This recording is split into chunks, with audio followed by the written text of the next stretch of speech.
Hi friends, ನೀವು ನೋಡ್ತಾ ಇರೋದು ನಾನೀಗ ಕಾಪುವಿನ ಮಾರಿಯಮ್ಮ ದೇವಸ್ಥಾನದಲ್ಲಿದ್ದೇನೆ. ಇಲ್ಲಿ ಬ್ರಹ್ಮಕಲಶ ಆಗ್ತಾ ಉಂಟು. ದೇವಸ್ಥಾನದ ಬಾಗಿಲು ನೋಡಿ ಹೇಗೆ ಮಾಡಿದ್ದಾರೆ, ದ್ವಾರ ಬಾಗಿಲು. ಕೋಟೆಯಲ್ಲೆಲ್ಲ ರಾಜರ ಕಾಲದ ಬಾಗಿಲಿರ್ತದಲ್ಲ, ಹಾಗಿದೆ ನೋಡಿ. ಮೊದಲು ಈ ದೇವಸ್ಥಾನ ತುಂಬ ಸಣ್ಣವಾಗಿತ್ತು. ಈಗ ನೋಡಿ ಎಷ್ಟು ಚಂದ ಮಾಡಿದ್ದಾರೆ, ತುಂಬಾ ಚೆಂದ ಆಗಿದೆ. ಆದರೆ ಮಂಗಳೂರು ಸೈಡ್ ಬಂದಾಗ, ಉಡುಪಿ ಸೈಡ್ ಬಂದಾಗ ನೀವು ಕೂಡ ಈ ದೇವಸ್ಥಾನವನ್ನು ಭೇಟಿ ಮಾಡೋದನ್ನು ಮರಿಬೇಡಿ. ರೋಡ್ ಸೈಡಲ್ಲೇ ಇದೆ, ಕಾಪುವಿನಲ್ಲಿ ರೋಡ್ ಸೈಡಲ್ಲೇ ಇರುವಂತಹ ದೇವಸ್ಥಾನ.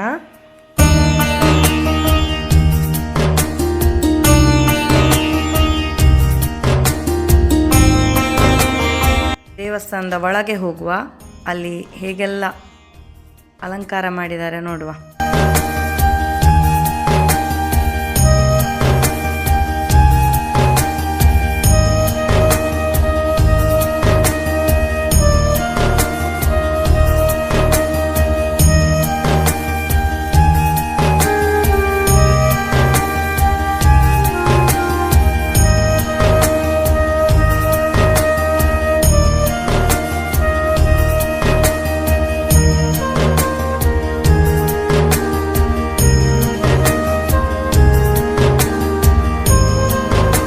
ಕೆತ್ತನೆ ನೋಡಿ ಫ್ರೆಂಡ್ಸ್, ಎಷ್ಟು ಚಂದ ಮಾಡಿದ್ದಾರೆ. ನಿಮಗೆ ದೇವಸ್ಥಾನಕ್ಕೆ ಬಂದಕ್ಕಿಂತ ಒಂದು ಅರಮನೆಯಲ್ಲಿದ್ದೇವೆ ಅಂತ ಅನಿಸ್ತಾ ಉಂಟು ನನಗಂತೂ.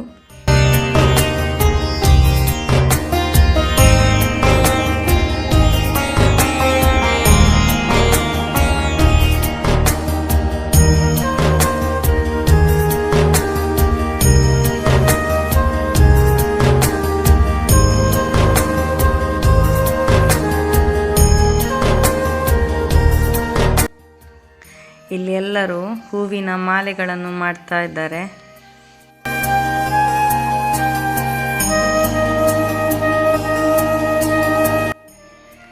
ನಮ್ಮ ದಕ್ಷಿಣ ಕನ್ನಡದ ದೇವಸ್ಥಾನವೇ ಭಾರಿ ಚಂದ ಅಪ್ಪ, ಒಂದಕ್ಕಿಂತ ಒಂದು ಚಂದ.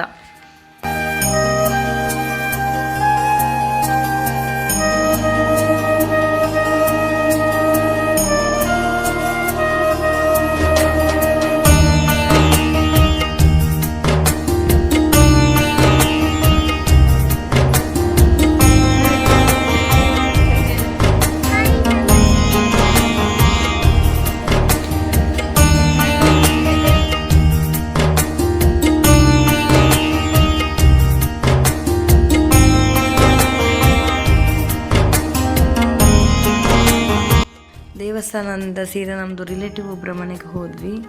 ಅಲ್ಲಿ ಹೋದ ಕೂಡಲೇ ಅಲ್ಲಿ ಒಂದು ಕೆರೆಗೆ ಹೋದ್ವಿ, ಅವರ ಮನೆ ತೋಟದ ಕೆರೆಯಲ್ಲಿ. ತುಂಬ ದೊಡ್ಡ ದೊಡ್ಡ ಮುಗುಡು ಮೀನು ಹೇಳ್ತಾರಲ್ವ, ಆ ಮೀನು ತುಂಬ ದೊಡ್ಡ ದೊಡ್ಡ ಮೀನುಗಳಿದ್ವು. ಅದಕ್ಕೆ ನನ್ನ ಮಗಳು ಮತ್ತು ನನ್ನ ಸಂಬಂಧಿಕರು ಸ್ವಲ್ಪ ಖಾರ ಕಡ್ಡಿ ಎಲ್ಲ ಹಾಕ್ತಾಯಿದ್ರು. ಸೊ ಅದನ್ನು ತಿನ್ನಲಿಕ್ಕೆ ಈ ಮೀನುಗಳು ಗುಂಪು ಗುಂಪಾಗಿ ಬರ್ತಿದ್ವು. ಅದನ್ನು ನೋಡಲಿಕ್ಕೆ ತುಂಬ ಖುಷಿ ಅನ್ನಿಸ್ತು.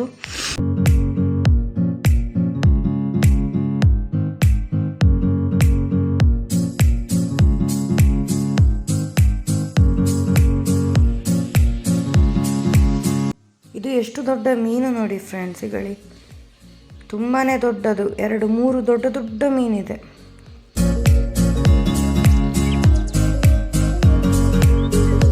ಮೊದಲು ತುಂಬ ಆಮೆಗಳಿದ್ವು ಈ ಕೆರೆಯಲ್ಲಿ, ಇವಾಗ ಒಂದೇ ಒಂದು ಆಮೆ ಇಲ್ಲ, ತುಂಬ ಮುಗುಡು ಬಂದು ಸೇರ್ಕೊಂಡಿದ್ದಾವೆ.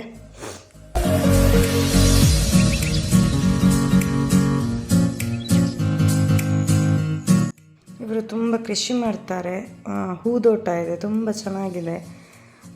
ಮನೆ ಮುಂದೆ ಒಂದು ಗಾರ್ಡನ್ ಎಲ್ಲ ಬೇಕು. ಇಲ್ಲಿ ನೋಡಿ, ಇದು ಇವರ ಮನೆಯದು ಒಂದು ಹಳೆ ಬಾವಿ, ಹಳೆ ಕಾಲದ ಬಾವಿ. ಎಷ್ಟು ಚಂದ ಇದೆ ನೋಡಿ. ಸೈಜ್ ಕಲ್ಲನ್ನು ಹೇಗೆ ಚಂದ ಮಾಡಿ ಮಾಡಿ ಕಟ್ಟಿದ್ದಾರೆ. ಇವಾಗೆಲ್ಲ ರಿಂಗ್ ಬಂದಿದ್ದಾವೆ. ಇದು ನೋಡಿ ಕಸಿದು ತಿಮ್ಮರೆ ಎಲೆ, ಒಂದೆಲಗ ಸೊಪ್ಪು ಹೇಳ್ತಾರಲ್ಲ, ಇದು ಕಸಿದು ಗಿಡ. ಒಟ್ಟಿಗೆ ಕಾಟು ಕೂಡ ಉಂಟು, ಅಲೋವೆರಾ ಇದೆ, ತುಂಬ ಇದೆ, ಸಣ್ಣ ಪುಟ್ಟ ಎಲ್ಲ ಥರದ್ದು ಇವರಲ್ಲಿ ಹೂವಿನ ಗಿಡ, ಕೃಷಿ ಎಲ್ಲ ಮಾಡ್ತಾರೆ. ನೋಡಲಿಕ್ಕೆ ತುಂಬಾ ಖುಷಿ ಆಗ್ತದೆ.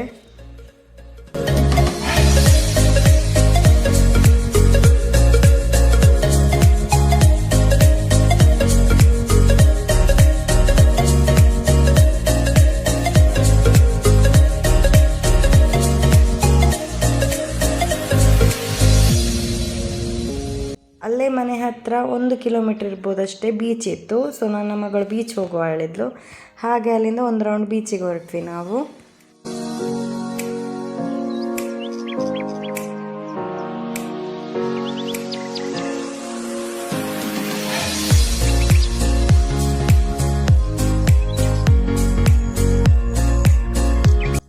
ಸನ್ಸೆಟ್ ಆಗೋ ಮೊದಲೇ ನಾವು ಬೀಚ್ ಬಂದರೂ ನಮಗೆ ಸನ್ಸೆಟ್ ನೋಡಲಿಕ್ಕೆ ಆಗಲಿಲ್ಲ. ಸ್ವಲ್ಪ ಮೋಡ ಇದ್ದ ಕಾರಣ ಸೂರ್ಯ ಮುಳುಗೋದನ್ನು ನೋಡಲಿಕ್ಕೆ ನಮಗೆ ಮಿಸ್ ಆಯಿತು.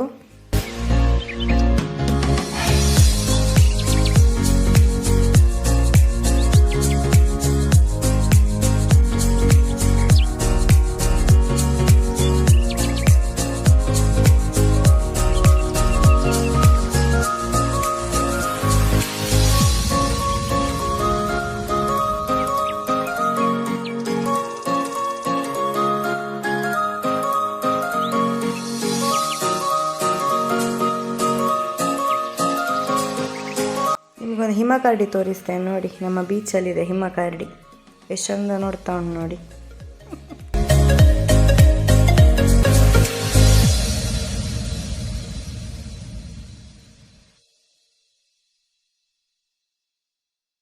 ಇದೇನು ಫ್ರೆಂಡ್ಸ್, ನಿಮ್ಗೆ ಯಾರಿಗಾದ್ರೂ ಗೊತ್ತಾ, ಹೀಗೆ ಬೀಚ್ ಸೈಡಲ್ಲಿ ಈ ರೀತಿ ಅರಣ್ಯ ಇಲಾಖೆಗಳು ಬಂದು ಅರಣ್ಯ ಇಲಾಖೆಯವರು ಬಂದು ಈ ರೀತಿ ಯಾಕೆ ಸೇಫ್ ಝೋನ್ ಹಾಕಿದ್ದಾರೆ ಅಂತ ಗೊತ್ತಿದೆಯಾ?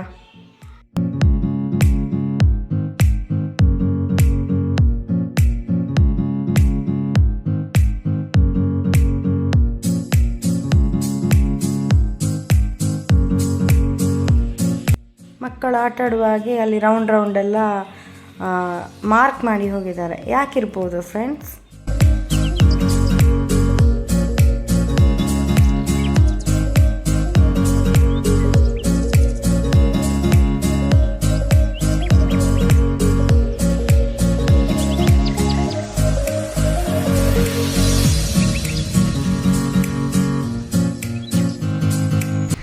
ಹಾಯ್ ಫ್ರೆಂಡ್ಸ್, ಇಲ್ಲಿ ನೋಡಿ, ಬೀಚಲ್ಲಿ ಒಂದು ಒಳ್ಳೆ ಜಾತಿದ ಆಮೆ ಸಮುದ್ರದಿಂದ ಬಂದು ಇಲ್ಲಿ ಹೊಯ್ಗೆ ರಾಶಿಯಲ್ಲಿ ಮೊಟ್ಟೆ ಇಟ್ಟು ಹೋಗಿದೆ ಅಂತೆ.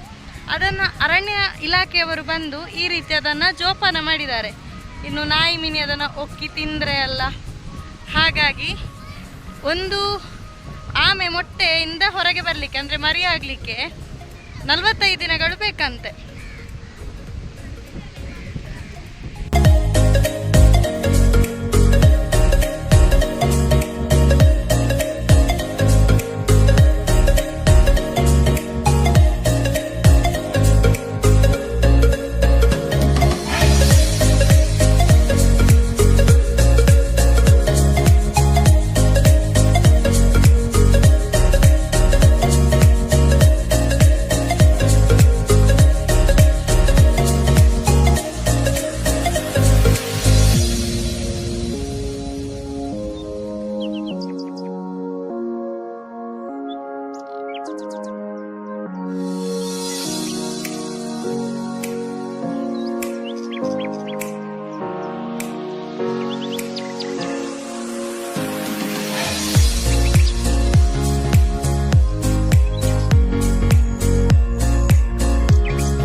ಇಡ್ಡಿಯ ಬೀಚ್ ಫ್ರೆಂಡ್ಸ್. ಈ ಬೀಚಲ್ಲಿ ಒಂದು ಸೈಡಲ್ಲಿ ಪಾರ್ಕ್ ಟೈಪ್ ಮಾಡಿದ್ದಾರೆ ಮಕ್ಕಳಿಗೆ ಆಡಲಿಕ್ಕೆ, ಜಾರ್ಬಂಡಿ, ತೊಟ್ಟಿಲು ಕೂಡ ಇತ್ತು. ಬಟ್ ತೊಟ್ಟಿಲಲ್ಲಿ ತೊಟ್ಟಿಲೇ ಇಲ್ಲ, ಖಾಲಿ ಕಬ್ಬಿಣದೆರಡು ರಾಡ್ ಮಾತ್ರ ಉಂಟು. ನನ್ನ ಮಗಳು ಸ್ವಲ್ಪ ಹೊತ್ತು ಆಟ ಆಡಿದ್ಲು. ತುಂಬ ಒಂದು ಗಂಟೆ ಟೈಮ್ ಸ್ಪೆಂಡ್ ಮಾಡಿದ್ವಿ.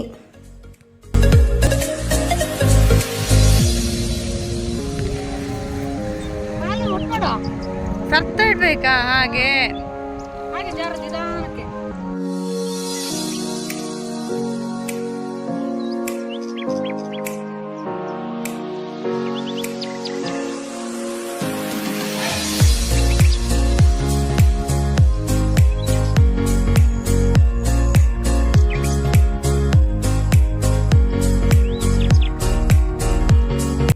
ಓಕೆ ಫ್ರೆಂಡ್ಸ್, ಇವತ್ತು ನಾವೇನೆಲ್ಲ ಮಾಡಿದ್ವಿ, ಎಲ್ಲಿಗೆಲ್ಲ ಹೋಗಿದ್ವಿ ಅಂತ ನೀವು ನೋಡಿದ್ರಿ.